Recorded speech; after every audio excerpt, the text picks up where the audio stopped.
الحمدللہ رب العالمین والصلاة والسلام علی سید الانبیاء والمرسلین اما بعد فاعوذ باللہ من الشیطان الرجیم بسم اللہ الرحمن الرحیم۔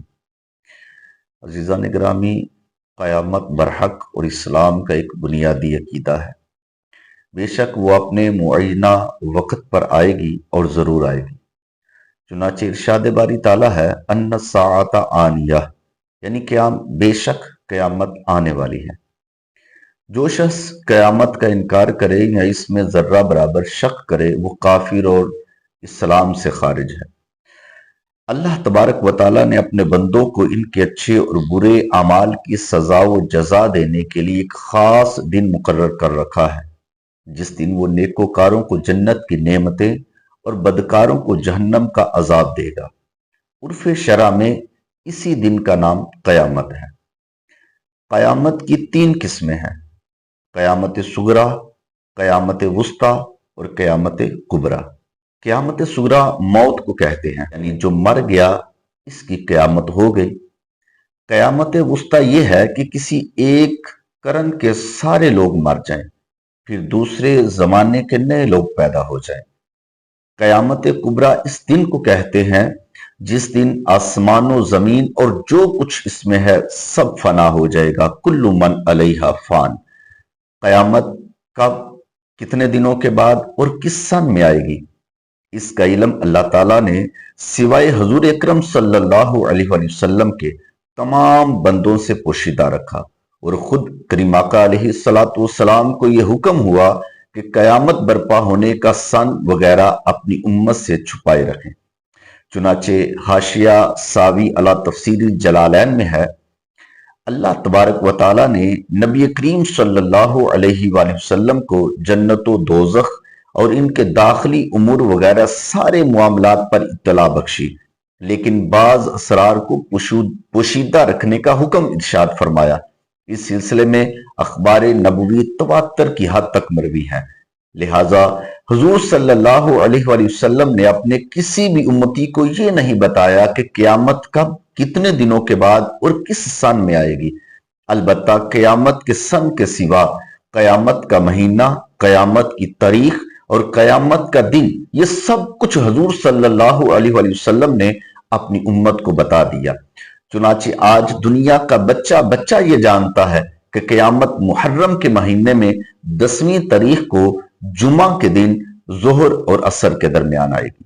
وصال عیسیٰ علیہ السلام کے بعد جب قیامت کی وہ خوشبودار ہوا گزر چکے گی جس سے تمام مومنین کی روحیں بآسانی پرواز کر جائیں گی، صرف کافر ہی کافر بچیں گے، پھر ان کافروں پر 40 سال کا ایک ایسا زمانہ گزرے گا جس میں کسی کو اولاد نہ ہوگی، کسی کی عمر 40 سال سے کم نہ ہوگی، کسی کو بھی وقوع قیامت کی کوئی پرواہ نہ ہوگی۔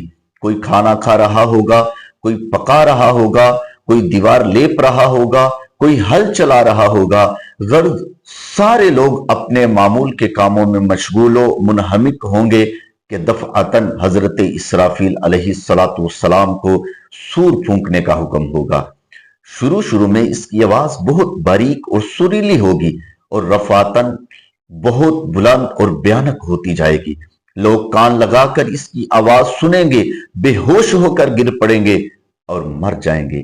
آسمان ٹکڑے ٹکڑے ہو کر بکھر جائے گا، زمین میں اتنا زبردست زلزلہ اور خوفناک بونچال آئے گا کہ زمین کانپنے لگے گی، پہاڑ ریزہ ریزہ ہو کر گرد و غبار کی طرح اڑنے لگیں گے، چاند و سورج اور ستارے بے نور ہو کر جل جائیں گے، یہاں تک کہ سور اور اسرافیل علیہ السلام بھی فنا ہو جائیں گے۔ اس وقت دنیا میں اس واحد حقیقی کے سوا کوئی نہ ہوگا۔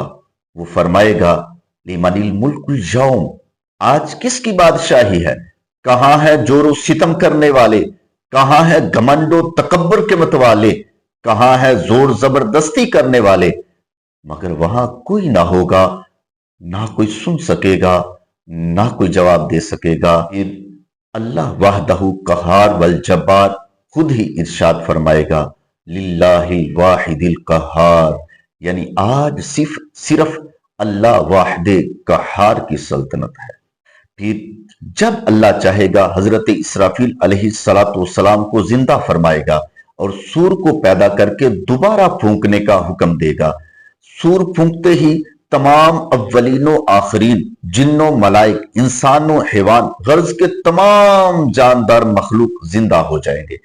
اس دن سب سے پہلے محمد مصطفیٰ جان رحمت اس کروفر کے ساتھ اپنی قبر انور سے باہر تشریف لائیں گے کہ آپ کے دائیں ہاتھ میں حضرت ابو بکر صدیق رضی اللہ تعالی عنہ کا ہاتھ ہوگا، آپ کے بائیں ہاتھ میں حضرت فاروق اعظم رضی اللہ تعالی عنہ کا ہاتھ ہوگا۔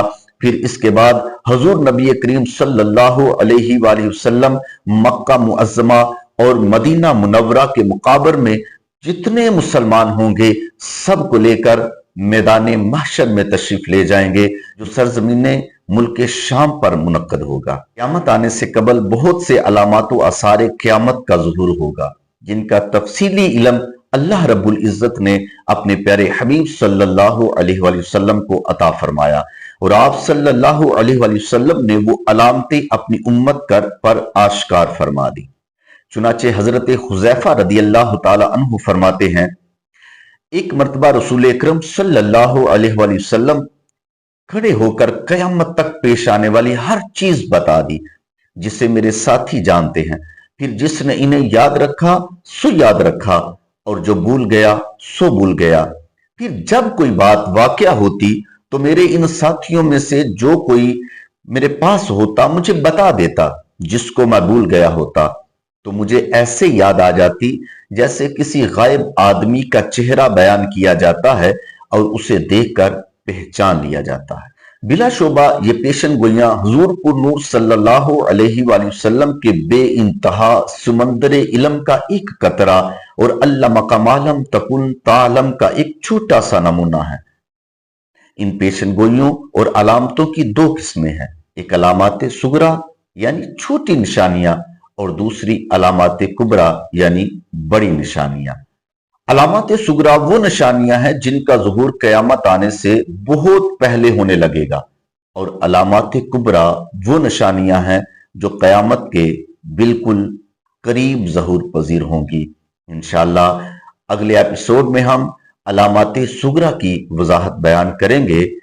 اللہ عز و جل ہم سب کو قیامت آنے سے پہلے قیامت سے ڈرنے اور قیامت کی تیاری کرنے کی توفیق عطا فرمائے، آمین، بجاہ النبی الامین صلی اللہ تعالی علیہ وآلہ وسلم۔